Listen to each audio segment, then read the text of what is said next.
नमस्कार, बहुत स्वागत है आपका। आप देख रहे हैं आपकी आवाज और मैं हूं आपके साथ मृदुल शर्मा। आज बात सौदेबाजी की। ये सौदेबाजी के आरोप हमारे नहीं है, बल्कि सियासी दल इस बात की आशंका जता रहे हैं, वो भी नतीजों से पहले। 10 नवंबर को परिणाम जो भी हो उसके लिए पार्टियां तैयारी कर रही हैं। पार्टियों के साथ वो विधायक और अन्य दल के विधायक भी अपना दावा ठोक रहे हैं। इन सब के बीच सत्ता पर काबिज बीजेपी प्लान बी के साथ तैयार है और कांग्रेस की भी आगे की रणनीति बन रही है। तो सवाल यह कि सौदेबाजी के दावे में कितना दम है और इसका सच क्या है। खास मेहमान हमारे साथ जुड़ेंगे, पूछेंगे सवाल। उससे पहले आप ये रिपोर्ट देखिए।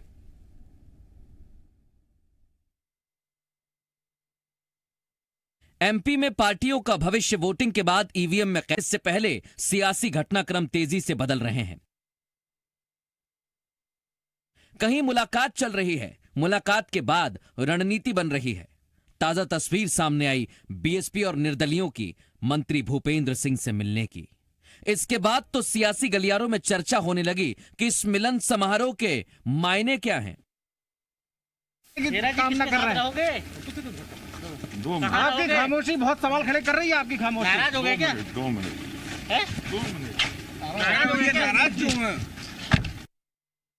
निर्दलियों के साथ बीएसपी विधायक संजीव कुशवाहा के भी दावे सामने आए। उन्होंने तो अपनी पार्टी को किंग मेकर ही बता दिया। 10 तारीख के बाद समर्थन किसको रहेगा, ये निर्णय कौन करेगा? बहन मायावती जी। 10 तारीख के बाद निर्णय जी।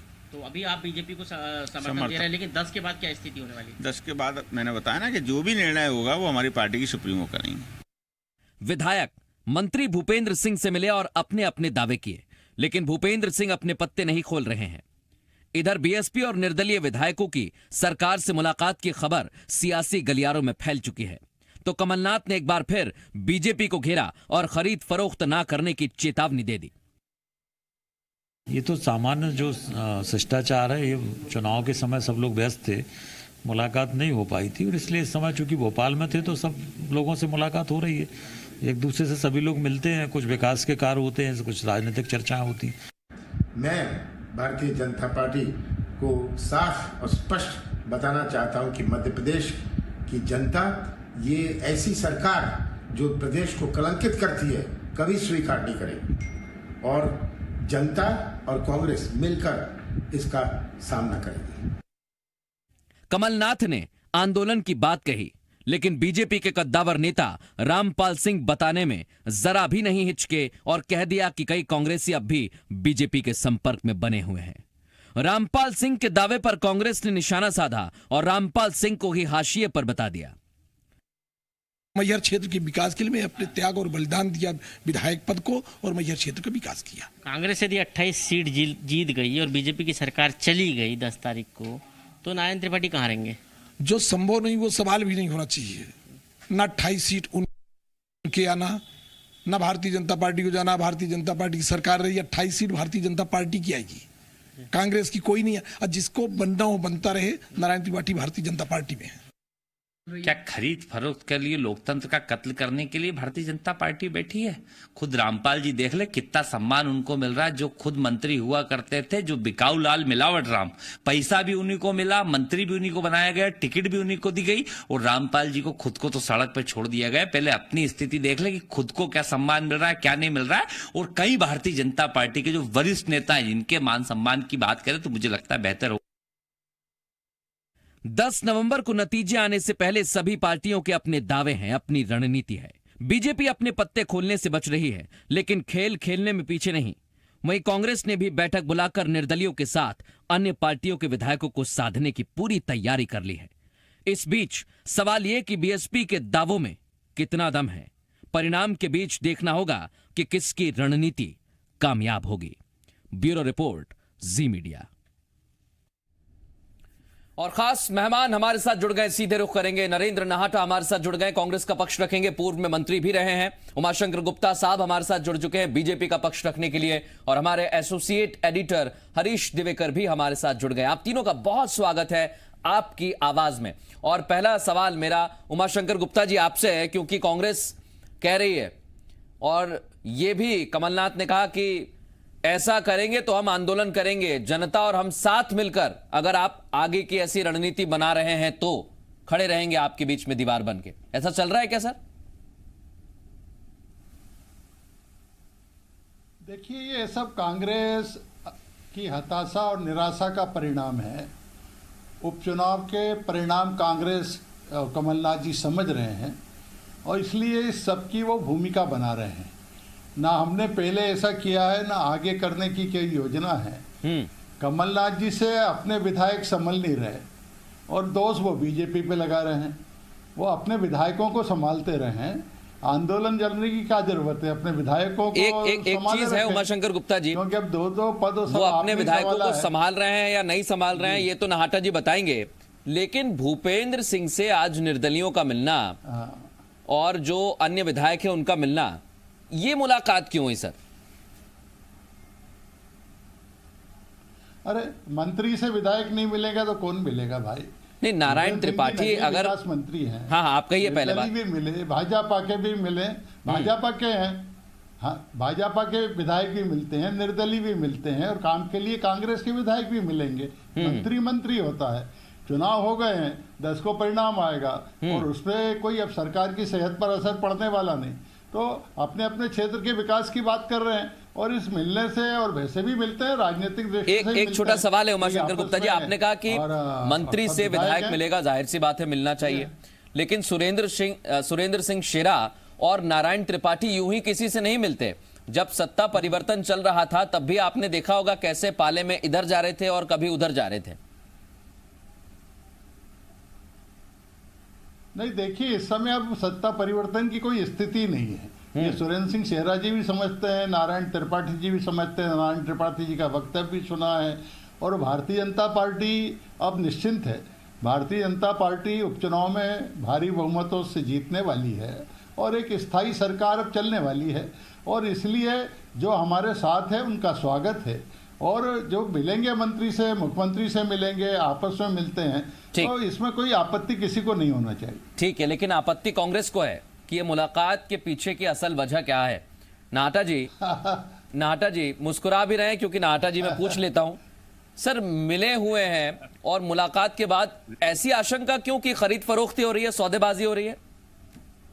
मैं तो ये जानना चाहता था कि क्या विकास के लिए रिसोर्ट में मिला जाता है, गुड़गांव में मिले, बेंगलोर में मिले तो विकास की बातें हो रही होंगी। और दूसरी बात, जब हम सार्वजनिक लोग हैं, राजनीति में काम करने वाले लोग हैं, विकास की बातें बंद कमरों में नहीं होती, विकास की बातें सार्वजनिक रूप से होती हैं। विधायक जाता है और दावा करता है कि मैंने मंत्री जी से आज अपने क्षेत्र के विकास के लिए ये बात की है। ये कौन सा विकास हो रहा है जो बंद कमरों के अंदर हो रहा है? ये तो विधायकों के विकास की कोई चर्चा हो सकती है, क्षेत्र के विकास की चर्चा तो नहीं हो सकती। देखिए, बहुत स्पष्ट बात यह है कि अब मध्य प्रदेश में जो कुछ आज ये 28 चुनाव जो उपचुनाव देखे हैं, ये केवल उस खरीद फरोख्त की राजनीति का परिणाम है और अब इसको बंद होना चाहिए। एक बार फिर जनादेश मिले, जनादेश जो मिल रहा है भारतीय जनता पार्टी को स्वीकार करना चाहिए।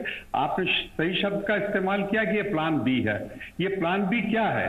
प्लान ए क्या था? रिसोर्टों में ले जाना। अब प्लान बी भी कुछ ऐसा ही है। मैं समझता हूं कि जनता के मान का सम्मान करिए। लड़ाई कांग्रेस की नहीं, लड़ाई मध्य प्रदेश की जनता की है। नहीं, ये प्लान बी तो सर कांग्रेस का भी चल रहा है, क्योंकि नंबर्स और आंकड़ों का गणित तो चलता ही रहता है चुनाव में, राजनीति में। अभी तो मैं आपसे एक बात कहता हूं कि एक तो कांग्रेस में तो कोई विधायकों से बंद कमरों में बात नहीं की, बात तो मंत्री जी कर रहे हैं। दूसरी बात, उनकी जो पृष्ठभूमि थी, जिन लोगों से मिल रहे हैं वो तो कांग्रेस की पृष्ठभूमि के लोग हैं। क्या उन्होंने कोई विचारधारा बदल दी?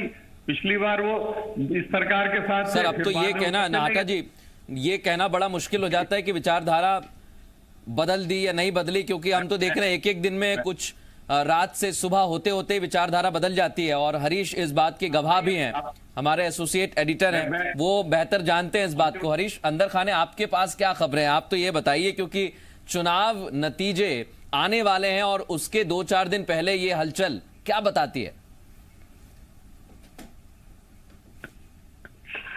मृदुल, देखिए जिस तरह से चुनाव का वोटिंग परसेंटेज गिरा है और पूरे क्षेत्र का अलग अलग समीकरण है और जहां ग्वालियर में चुनाव प्रतिशत बढ़ना था वहां कम हुआ और मालवा में जिस तरह बढ़ा, तो दोनों ही दलों की बेचैनी बढ़ी हुई है। भाजपा की यहाँ बात मैं कहूंगा, भाजपा चुनाव मैनेजमेंट बहुत अच्छे से जानती है। भूपेंद्र सिंह चुनाव अभियान समिति के प्रबंध समिति के संयोजक है और ये पहले से तैयारी करके रखते हैं कि यदि कुछ ऊपर नीचे हुआ तो एक बार ठोक बजा रहे हैं निर्दलीय विधायकों को। और जिस तरह सुरेंद्र सेहरा का आपने बोली दिया कि कब इधर होते हैं कब उधर पता ही नहीं पड़ता। बिल्कुल। और नारायण त्रिपाठी का भी चरित्र सबके सामने है कि कब भाजपा के साथ कब कांग्रेस के साथ हैं। तो ये वो लोग हैं जो कहीं ना कहीं डाउटफुल है भाजपा के नजर में, तो उनको बुला के अकेले में चर्चा की जा रही 1-to-1। और आज कमलनाथ का बयान भी बड़ा चौंकाने वाला है। उन्होंने कहा कि उनके पास फोन आ रहे हैं निर्दलीय विधायकों के, स्वतंत्र विधायकों के, उनके खुद के विधायकों को कि भाजपा प्रलोभन दे रही है। तो ये भी एक अपने आप में बात है कि क्या भाजपा अभी भी लग रहा है कि नंबर गेम कम होगा, या नंबर गेम कम नहीं होगा तो कौन कौन से विधायक इनको साथ के रखा जाए, यदि कुछ होता तो समीकरण प्लान भी क्या होगा। लेकिन मृदुल सबसे बड़ी बात यह है कि भाजपा तो एक्टिव है लेकिन कांग्रेस एक्टिव नहीं है, और यही वजह कांग्रेस सरकार चली गई। भाजपा बिल्कुल सुनियोजित तरीके से प्लान करती है। इसका एक चीज और है हरीश, क्योंकि हम देखते हैं कांग्रेस उस दौरान जब सत्ता परिवर्तन हुआ था उस दौरान भी दिग्विजय सिंह ने शुरू से ही इस ओर इशारा किया, लेकिन उनके हाथ से बात निकल गई थी। यानी एक्टिव तो होते लेकिन बहुत ज्यादा अलग अलग बटे हुए हैं, गुटबाजी की वजह से शायद एक्टिवनेस अलग अलग हो जाती है। ये ओवर कॉन्फिडेंस कहेंगे, गुटबाजी तो अलग बात है। ओवर हमारे पास भाजपा के 15 विधायक हैं, 10 विधायक हैं, लेकिन जब मौका आया तो 2 विधायक भी जो थे वो भी छोड़ के चले गए।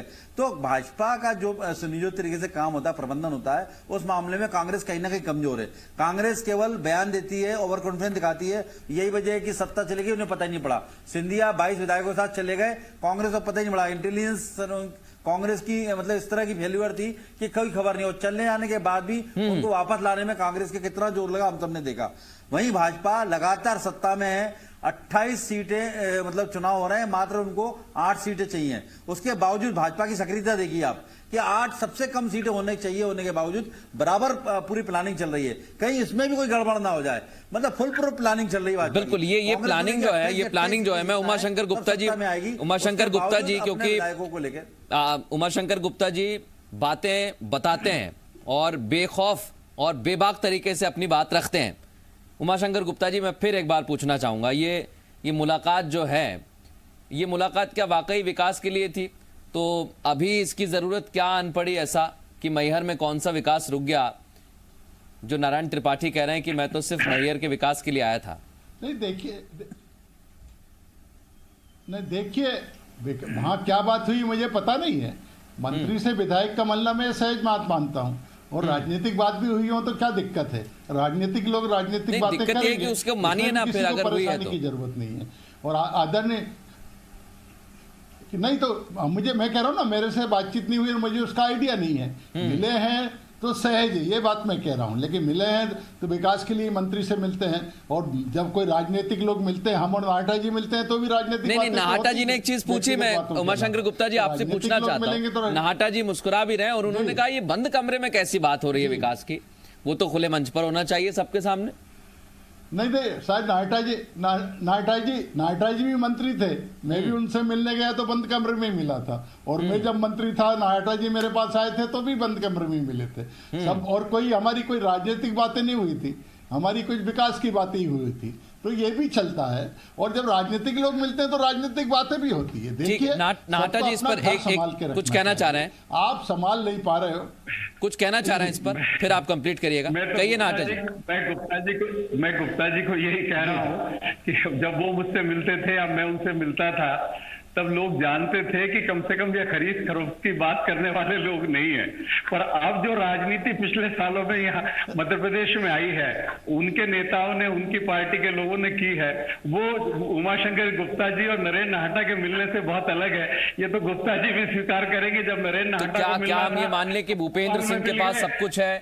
नाहटा जी, आपकी बात से तो ऐसा लग रहा है को मिलना था, मंच पर में मिल गए, पर अब गुप्ता जी बेंगलोर जाके मिलते हैं, वो फर्क पड़ता है। तो जब मैं मिला तो भोपाल से मिला था, अब जो विधायकों से मिलते हैं तो बेंगलोर में मिलते हैं। इस फर्क को समझ लीजिए। ये फर्क भी हमें समझना होगा कि बेंगलोर में जाके बात हुई या अब जो बात हो रही है वो बंद कमरे में हो रही है, तो कुछ खिचड़ी पकड़ी। उमाशंकर जी, एक बार फिर मैं पूछना चाहता हूं, हालांकि आप इनकार कर चुके हैं 2-3 बार। मृदुल जी, मृदुल जी, मेरा एक कहना है कि राजनीतिक पार्टियां हैं और राजनीतिक काम करते हैं और उसमें बहुत सी बातें होती हैं और अगर कोई लोग आए, अब तो चुनाव हो गए, मेरा कहना है कि 10 तारीख को परिणाम आना है, कल शाम से आप सब एग्जिट पोल भी देने वाले हैं, उसमें भी सब काफी कुछ स्पष्ट होने वाला है। तो मुझे लगता है निरंतर बातचीत, और भारतीय जनता पार्टी, जैसा हरीश जी ने कहा, कि एक सक्रिय पार्टी है। हम लोग बैठे, प्रबंध समिति, हमारा काम हो गया तो भी प्रबंध समिति के लोग कल बैठे, हमने समीक्षा की। हम अभी हमारे सारे विधानसभा प्रभारी जो चुनाव में लगे थे उनके साथ बैठने वाले हैं, जिलाध्यक्षों से बात करने वाले हैं। तो भारतीय जनता पार्टी एक ऐसा राजनीतिक दल है इसमें जो कोई दिक्कत नहीं उमाशंकर जी, लेकिन सवाल ये हो जाता है, जैसे आपने कहा कि हरीश बेहतर जानते हैं हर चीज को। आपने एक चीज देखी होगी हरीश, मैं आपके पास इसलिए आ रहा हूं क्योंकि उमाशंकर जी ने जिक्र किया कि बीजेपी सक्रियता दिखा रही है, लेकिन इस सक्रियता के पीछे हमें कुछ आंकड़ों पर भी ध्यान देना होगा। कांग्रेस पेन और पेपर लेकर तो जरूर कुछ ना कुछ सोच रही होगी कि अगर यहां से 3 आ गए, वहां से 2 आ गए, या हम इतने जीत गए तो स्थिति ऐसी बन सकती है, और उसके पीछे लगता है ये मुलाकात बहुत खास रहेगी।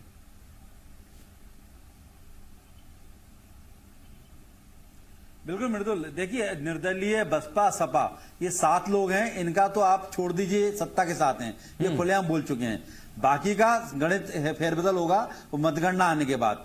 लेकिन मैं बार बार जैसे कह रहा हूं, उमाशंकर गुप्ता जी की बात कर रहे हैं, तो उमाशंकर गुप्ता जी उन नेताओं में हैं जो 22-25 विधायकों को सुरक्षा के साथ बेंगलुरु लेके गए थे।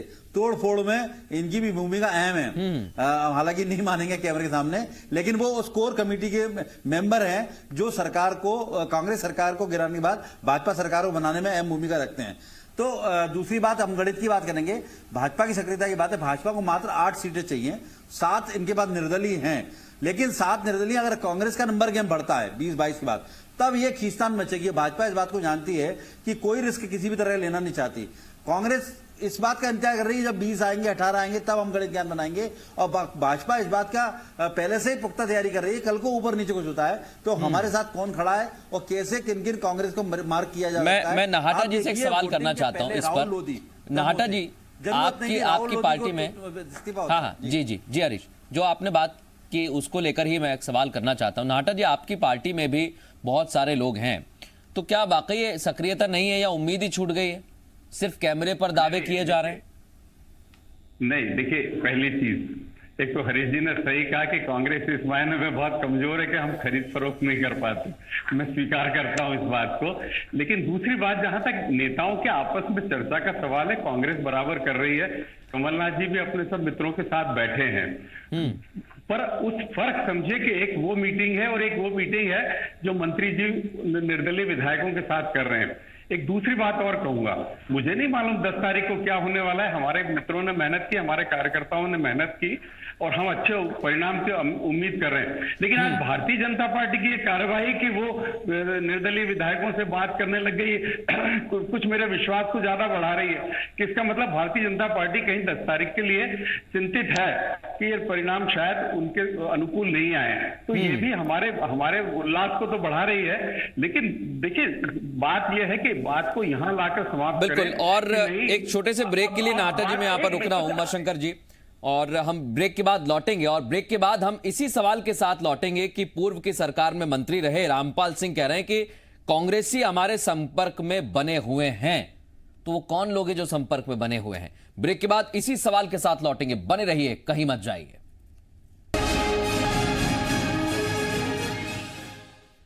ब्रेक के बाद स्वागत है। खास मेहमान हमारे साथ बने हुए, सीधे उनका रुख करेंगे। नाहटा जी बने हुए, उमाशंकर गुप्ता जी बने हुए, और हमारे एसोसिएट एडिटर हरीश दिवेकर भी हमारे साथ जुड़े हुए हैं। नाहटा जी, रामपाल सिंह जो खुद पूर्व में मंत्री रहे, वो कह रहे हैं कि हमारे संपर्क में कई सारे कांग्रेसी हैं। क्या लगता है आपको, जो झटके लगातार मिलते रहे कांग्रेस पार्टी को, अब और आगे भी मिल सकते हैं?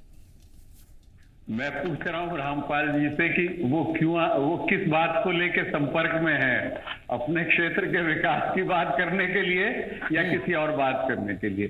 क्यों नहीं वो घोषणा ही कर देते कि वो कौन 20-25 लोग हैं जो उनसे मिले, जो वो कौन लोग हैं जो उनसे क्या चाहते हैं, क्या बात कर रहे हैं।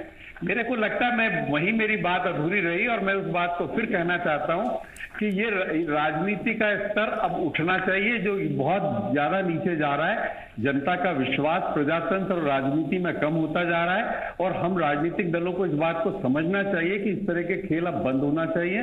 मध्य प्रदेश में जो कुछ खरीद फरोख्त के नाम पे हुआ, सरकारों को गिराने के नाम पे हुआ, जिस तरीके से उपचुनाव थोपे गए, मैं समझता हूं ये हम सब लोगों को सामूहिक रूप से समझना चाहिए कि अब ये काम बंद होना चाहिए।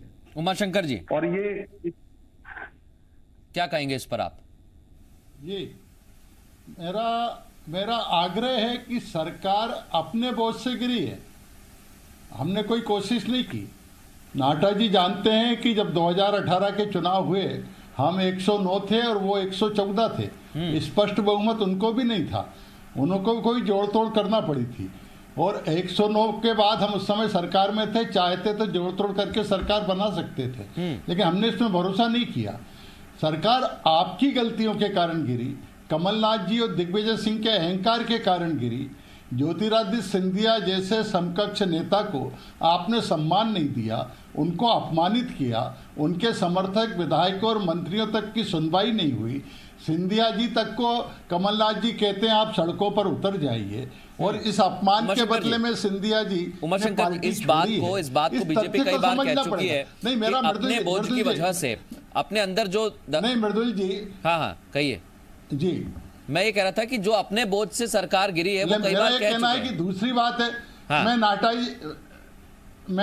नाटा जी की इस बात से सहमत हूं, हाँ। लेकिन मैं एक पूछना चाहता हूं कि हमारे भी 8-9 लोग अभी आपने उपचुनाव में उतारे, आज इस बारे में क्या कहेंगे?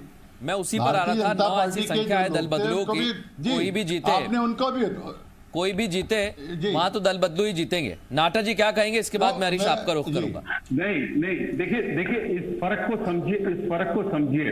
इस तरह से तो पार्टियां लोगों ने अनेक बार छोड़ी हैं, कांग्रेस के लोग बीजेपी में गए हैं और बीजेपी के लोग भी कांग्रेस में हैं। विधायकों को खरीदने में, निर्वाचित सरकार को गिराने में और इस तरीके से कार्यकर्ता अपने असंतोष से पार्टी बदलता है या विचारधारा के कारण पार्टी बदलता है, इन दोनों बातों में बड़ा फर्क है। जो लोग आए कोई वो विधायक नहीं थे कि जिनको इस्तीफा दिला के हमने उपचुनाव लड़वा दिए हों। और दूसरा निवेदन मैं गुप्ता जी से करना चाहता हूं, वो अच्छे आदमी हैं, लेकिन वो समझे कि वो भले ही ये कहें कि मध्य प्रदेश में हमने दावा नहीं किया, क्योंकि उस दिन आपको उम्मीद नहीं थी कि आप ऐसा कर पाओगे। लेकिन आपकी पार्टी का ये रिकॉर्ड है कि हिंदुस्तान में 10-11 सरकारों को आपने इसी तरीके से हर जगह आप बहुमत में नहीं, आपने दूसरी बहुमत की पार्टियों को अवसर नहीं दिया। तो आपका ये ट्रैक रिकॉर्ड बन चुका है कि आप इस तरीके से निर्वाचित एक चीज और है, इतिहास के पन्नों को अगर खंगालेंगे तो ऐसी बहुत सारी सरकारें हैं जो इस तरीके से, बिल्कुल इस तरीके से जाती। उमाशंकर जी मैं आपका जवाब लूं, एक छोटा कमेंट में हरीश का चाहता हूं। हाँ अच्छा कह लीजिए, आप 30 सेकंड ले लीजिए, कह लीजिए। मृदुल जी मेरा ये कहना है कि नाटा जी 50 साल के कांग्रेस के इतिहास को भी देख लें। कई सरकार पूरी की पूरी हरियाणा में दल बदल करवा दी थी, याद होगा उनको। कांग्रेस का जो चरित्र रहा है, सवाल ये कि सर अगर हम पुरानी चीजें और अभी की चीजें देखें और ये लगातार बदलाव तो कहीं नहीं आ रहा। पहले अगर वो ताकत में थे, पावर में थे, तो वहां पर ऐसा होता था, तो क्या वही कारण से ऐसा हो रहा है? आपने थोड़ी देर पहले ही कहा कि खुद के बोझ से सरकार गिरी, और इसी के साथ मैं हरीश से एक सवाल करना चाहता हूं। एक सेकंड उमाशंकर गुप्ता जी, एक सेकंड, क्योंकि जो आप बात कह रहे थे कि लगातार अपने ही बोझ से सरकार गिरी, लेकिन उसके बावजूद हरीश आप देखिए आने का सिलसिला और कांग्रेस के अंदर टूट-फूट का सिलसिला अभी तक नहीं रुक रहा है, और अब जब नतीजे आने वाले उससे पहले भी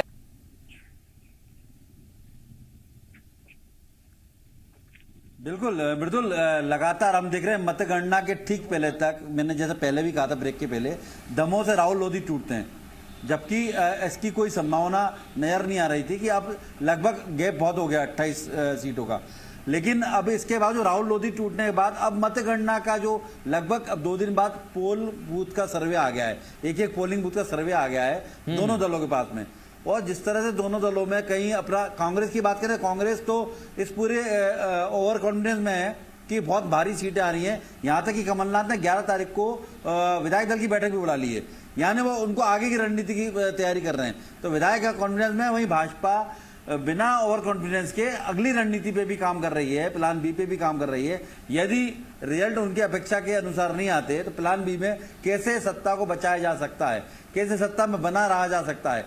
कांग्रेस को किसी भी तरह सत्ता में या भाजपा नहीं आने देगी। इस तरह के जो समीकरण सामने दिखाई दे रहे हैं, हालांकि कांग्रेस के लिए बड़ा मुश्किल है टारगेट कि 28 की 28 सीटें जीतना होंगी और लगभग 20-22 आते हैं तो जोड़ तोड़ भी बड़ा लंबा चौड़ा करना होगा। कांग्रेस भाजपा के सामने ऐसी कोई स्थिति नहीं है। भाजपा को ना तो लंबा चौड़ा जोड़ तोड़ करना है, ना लंबी चौड़ी सीटें चाहिए। 8 सीटें चाहिए, 7 निर्दलीय ऑलरेडी उनके पास हैं। अगर 7 निर्दलीयों के साथ बैठ के बात हो सकती तो वही ठोकर बजाया जा रहा है। क्योंकि वो लोग ऐसे हैं, कुछ लोग निर्दलीय में सुरेंद्र सेहरा, नारायण त्रिपाठी जो भाजपा के विधायक हैं, और कुछ लोग ऐसे हैं जो विश्वसनीय नहीं रख पाए। बिल्कुल बिल्कुल विश्वास इन पर नहीं हो पाता, क्योंकि हमने देखा वो कभी इस खेमे में इनकी चर्चा होती है तो कभी उस खेमे में इनकी गाड़ी उतरती है, और फिर आज तो सुरेंद्र सिंह शेरा कुछ बोलने से बचते भी नजर आए। उमाशंकर जी, आप कुछ कहना चाह रहे थे बीच में।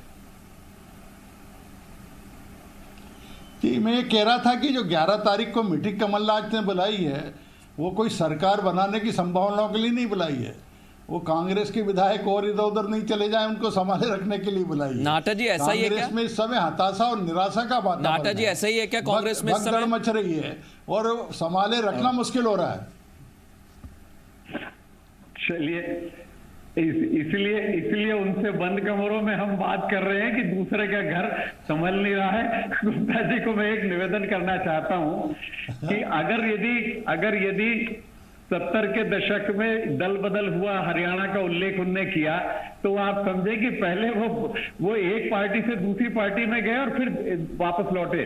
लेकिन दल बदल को बंद करने का, दल बदल को निषेध करने का कानून कांग्रेस पार्टी लाई, और उसके बाद हमें तब यह अंदाज नहीं था कि एक दिन एक पार्टी ऐसी सत्ता में आएगी जो इतने बड़े खेल करेगी कि वो लोगों को बिकना आसान लगने लगेगा। तो ठीक है, अगली बार अगर या तो गुप्ता जी अपनी दिल्ली की सरकार को कहें कि इस दल बदल के कानून को आगे बढ़ाओ, और या फिर जनता ने जिस दिन मौका दिया हम।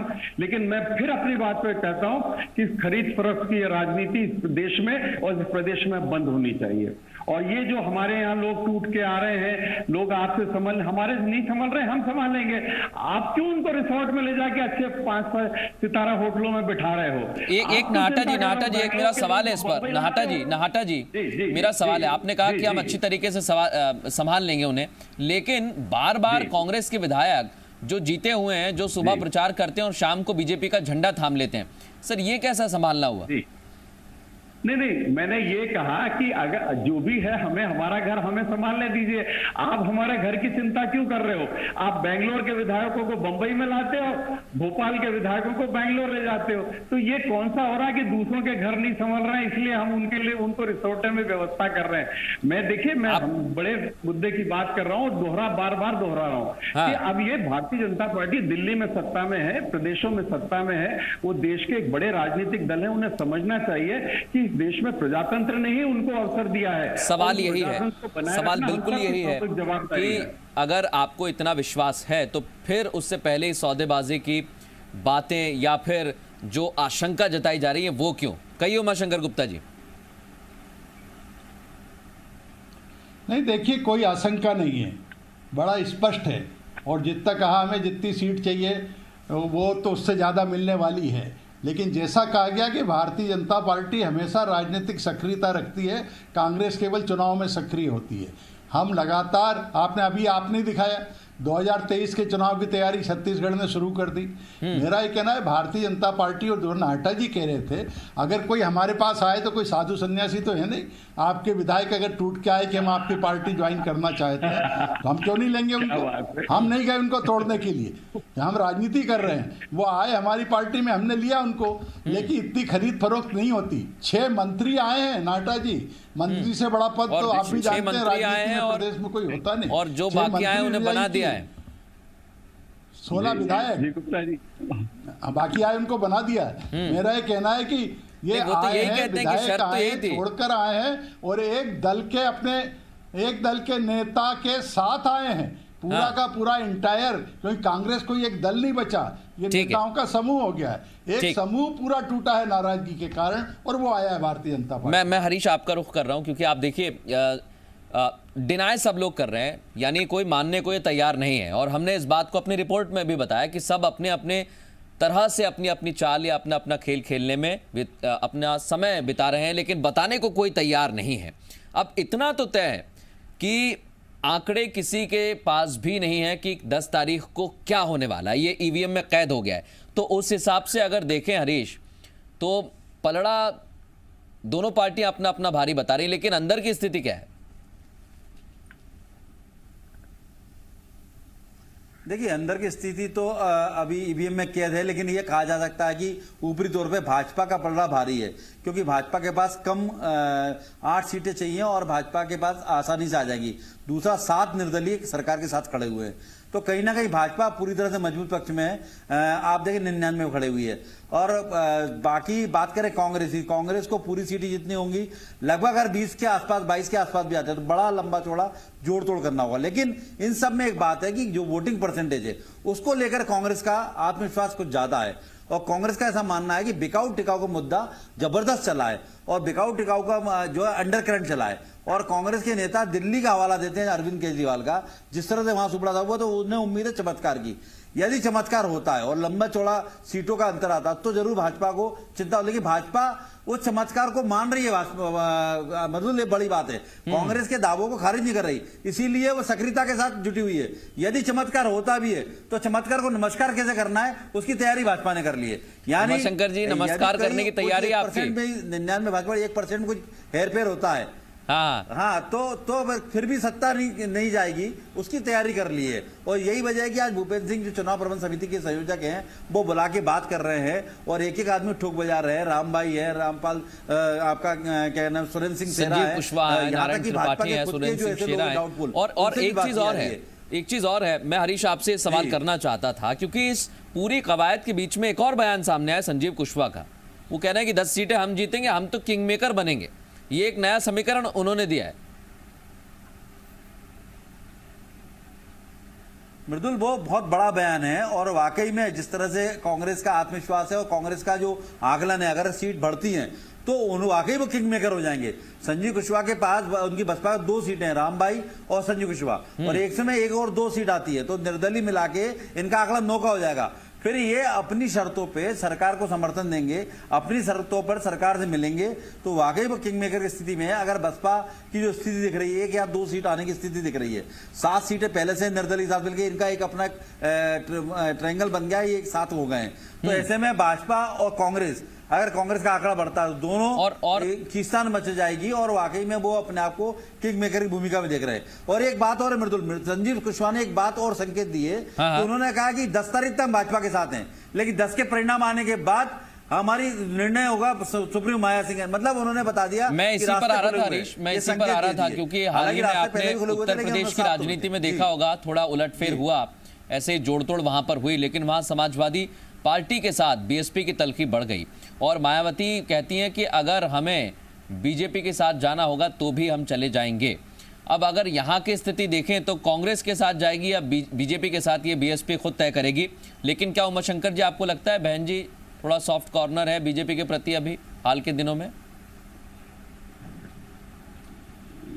देखिए, मुझे लगता है कि इस सब की जरूरत भारतीय जनता पार्टी को नहीं पड़ेगी।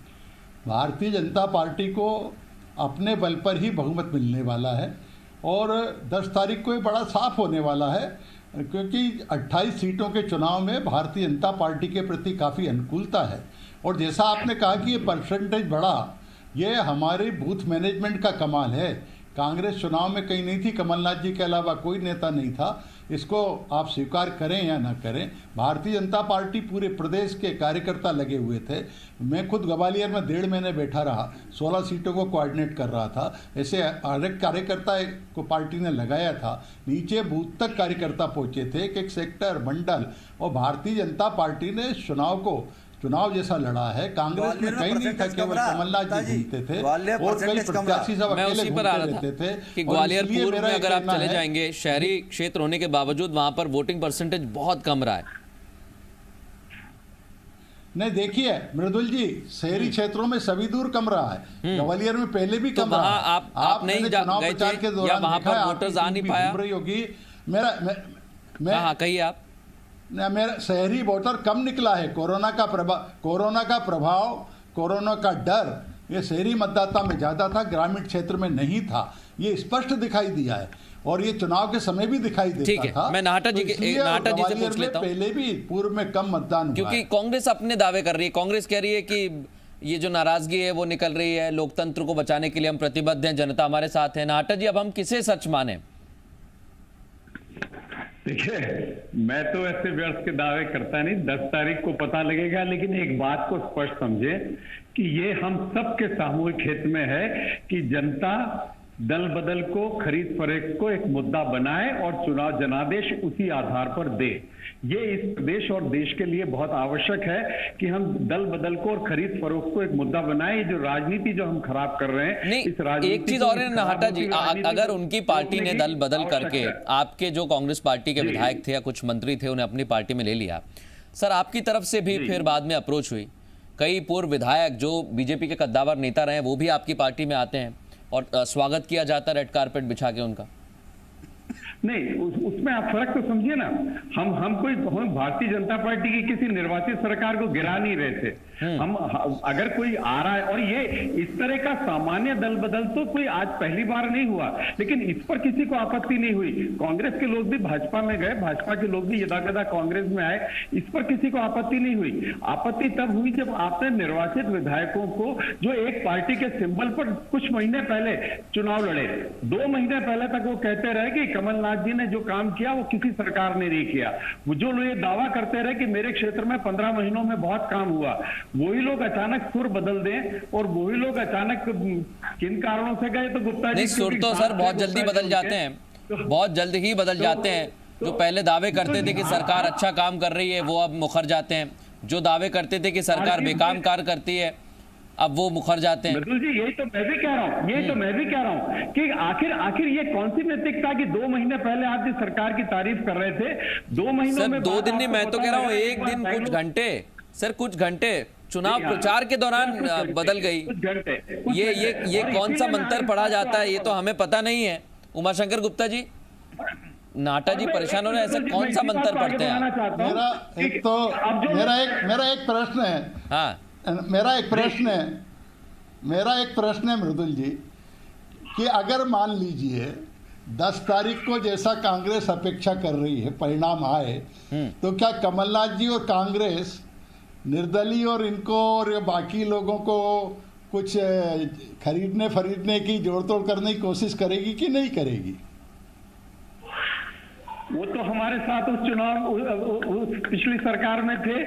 अब अगर उमाशंकर जी हमारी सरकार छोड़ के वहां गए तो खरीद फरोख्त की कोई बात हुई तो आपने की होगी, हमारे यहाँ तो थे। और अभी भी वो क्या कह रहे हैं कि माया बहन जी को तय करना है। मेरा कहना है कि नहीं, एक बात है देखिए, जो निर्दलीय विधायक हैं वो भी कोशिश में लगे रहते हैं कि सरकार में अगर आ जाएंगे तो कुछ मिल जाएगा।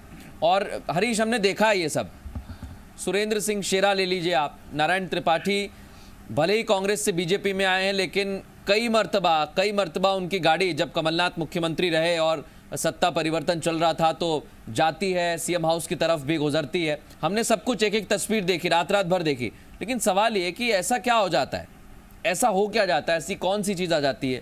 मंत्री पद का लालच हो गया, या फिर और आपको निगम में नियुक्ति दे दी जाएगी, और बहुत सारी चीज़ें एक के बाद एक मिलती जाती हैं। फिर बिल्कुल, देखिए ये लोग अपना भविष्य देखते हैं। उनका साफ कहना, हम निर्दलीय, हम किसी सत्ता के साथ नहीं है, सत्ता के साथ है, किसी दल के साथ नहीं है। और सुरेंद्र सिंह शेरा का बेंगलुरु से आते और बताते मुझे घेरा गुंडों ने पकड़ लिया, मैं बड़े मुश्किल छूट के आया हूं, वहां तो पूरा बयान देते हैं। और दूसरे दिन भाजपा खेमे को देखते हैं। नारायण त्रिपाठी जाते हैं, कमलनाथ जी के इस्तीफा लिख के दे आते हैं, इस्तीफा देते हैं, लेकिन जैसे ही देखते हैं सत्ता भाजपा की बन रही है तो भाजपा के साथ खड़े हो जाते हैं, बोले नहीं मैं तो भाजपा के साथ हूं, हमेशा रहूंगा, आज भी वही बयान दिया। तो ये कुछ ऐसे अवसरवादी नेता हैं, इनका किसी दल से कोई लेना है, सत्ता में रहना चाहते हैं, मलाई खाना चाहते हैं, सत्ता में सबको दिख रहा है, वो सब सामने है। उमाशंकर गुप्ता जी भी अच्छे से जानते हैं और नाटा जी भी अच्छे से जानते हैं। तो ये तो अवसरवादी लोग हैं। और रही एक सवाल आपने कहा था कि नाटा जी से कि क्यों आपके चले गए दल बदल, तो उमाशंकर गुप्ता जी झाड़ू लगा दी ग्वालियर चंबल संभाग में, तो कांग्रेस में नेता ही नहीं बचे, तो क्या कहने, तो जरूरत से लेना पड़ा उनको, बसपा से लेना पड़ा, भाजपा से लेना पड़ा। तो भाजपा ने पूरी तरह झाड़ू लगा दी ग्वालियर चंबल में, नेता ही खत्म कर दिए। कांग्रेस ने यह गलती करी कि फ्रंट लाइनर के नेता नहीं बचे। ये गलती थी और कांग्रेस के प्रत्याशी का नाम पहुंचाओ ना पहुंचाओ, लेकिन खरीद फरोख्त की जो चर्चा है वो हर वोटर तक पहुंचाने की कांग्रेस की कोशिश भी रही। इसके लिए हमने देखा पंपलेट भी छपवाए गए हरीश बाकायदा। मतलब ये अभी तक चल रहा है, ये पूरे चुनाव में इस पर लड़े और चुनाव होने के बाद भी इस पर ही चर्चा चल रही है। बात कांग्रेस ने पूरा चुनाव इसी पे लड़ा, इसी मुद्दे को कांग्रेस ने प्रयास किया। लोकतंत्र की हत्या हुई है, टिकाऊ बिकाऊ है, इसी मुद्दे को लेके लड़े। वहीं यही वजह रही कि दोनों दलों पर मुद्दे ना होने के कारण अमर्यादित भाषा रही, भाषा का स्तरहीन रहे, एक दूसरे पर आक्रमण होते रहे, पब्लिक कार्यकर्ताओं के अंदर अपना वजन बढ़ाने के लिए ताली बजते रहे, लेकिन भाषा का स्तर चला गया क्योंकि और एक चीज और मुद्दा दोनों दलों के पास नहीं था। जो संकल्प पत्र वचन पत्र बना था वो कागजी बन के रह गए। तो यही वजह कि जनता भी कंफ्यूज हो गई कि जाए तो कहां जाए। भाजपा सात महीने की सरकार में नहीं, कोविड में फंस गई, वो अपना प्रदर्शन नहीं कर पाई। 15 महीने की सरकार में कांग्रेस में चुनाव लड़े दो तो वो अपना प्रदर्शन नहीं कर पाई। तो दोनों के पास कहने के लिए एक और सवाल है मेरा आरोप प्रत्यारोप उमाशंकर जी से, 15 महीने के। लेकिन उमाशंकर जी से एक सवाल है छोटा सा इसी को लेकर, क्योंकि उमाशंकर जी अगर आपकी मान लीजिए विकास की बात भी हो रही है, हम मान लेते हैं थोड़ी देर के लिए कि सुरेंद्र सिंह शेरा अपने क्षेत्र में या नारायण त्रिपाठी क्षेत्र के विकास के लिए पहुंचे थे, बहुत अच्छी बात है, लेकिन वो विकास किसके साथ करना चाहते हैं अब आगे ये भी तय करना होगा। तो जो आंकड़े हैं सर, क्या लग रहा है ऐसा बीजेपी को कि 28 नहीं हो पाएगी? अंदर सर्वे कुछ और चल रहा हो? नहीं, बिल्कुल स्पष्ट है। हम स्पष्ट काफ़ी मतलब स्पष्ट बहुमत मिलेंगे, लेकिन जैसा मैंने कहा और हरीश जी ने भी स्वीकार किया, आप भी स्वीकार करेंगे, भारतीय जनता पार्टी हमेशा सक्रिय राजनीतिक दल है। सरकार बनना नहीं बनना एक सेकेंडरी चीज है, नहीं, और वो तो बनी लगातार जाती है सर, हमारी कैसे ना कैसे तो बनी जाती है रहती हैं। और इसलिए नहीं, मेरा यही कहना है कि इसलिए सरकार जब बनना 10 को रिजल्ट आएगा आ जाएगा, और लेकिन हमारी गतिविधियां लगातार चलती रहती हैं। मंत्री से विधायक मैं एक चीज, अगर आपकी गतिविधि चल रही है तो कांग्रेस को ऐसा क्यों लगता है कि ये सौदेबाजी के लिए ही सब कुछ हो रहा है? नाटा जी, आपको डर लगने लगा है अब एक के बाद एक इतने सारे विधायक चले गए तो? कांग्रेस में हताशा और निराशा है, कांग्रेस में हताशा और निराशा है। वहां कोई लीडरशिप नहीं बची है, आपस में भरोसा नहीं बचा है, एक दूसरे का भरोसा टूट गया है, और इसलिए कांग्रेस में जो भगदड़ मची है उसके कारण घबराहट है। अगर हताशा और निराशा होती भी तो आप ही ने दूर की कि जब आप निर्दलीय विधायकों से मिलने लगे तो हमें लगा कि नहीं हम जो सोच रहे हैं उतनी सीटें हमें मिल सकती हैं। तो ये विश्वास तो आपके मंत्रीगण हमें दिला रहे हैं कि आपने प्लान बी शुरू कर दिया है। हमने सामान्य बैठक बुलाई, आप तो प्लान, लेकिन सर फिर नाटा जी अगर उनका प्लान बी सफल होता है फिर ये कहा जाता है कि कांग्रेस के बड़े नेता, वरिष्ठ नेता सिर्फ देखते रह गए, कुछ हुआ नहीं। नहीं, अगर मैं थोड़ी देर के लिए मान लूं कि वो प्लान बी करें और प्लान बी को सफल बना लें और हम नहीं बना पाए, मैं आपको शुरू से इस चर्चा के प्रारंभ से एक बात कह रहा हूं कि कांग्रेस ने मुद्दा पूरी ताकत के साथ इस चुनाव में उठाया। बिल्कुल सर, और देखिए ताकत दोनों पार्टियों ने लगाई है, तीसरी पार्टी भी दावा कर रही है, लेकिन क्या आंकड़े रहेंगे, क्या समीकरण बनेंगे, 10 तारीख को बहुत साफ तस्वीर हमें नजर आएगी, ये उम्मीद हम भी करते हैं। बहुत शुक्रिया आप तीनों का इस खास मुद्दे पर चर्चा करने के लिए। एक छोटा सा ब्रेक हम यहां पर ले रहे हैं, ब्रेक के बाद भी तमाम बड़ी और अहम खबरें जारी रहेंगी, आप कहीं मत जाइए।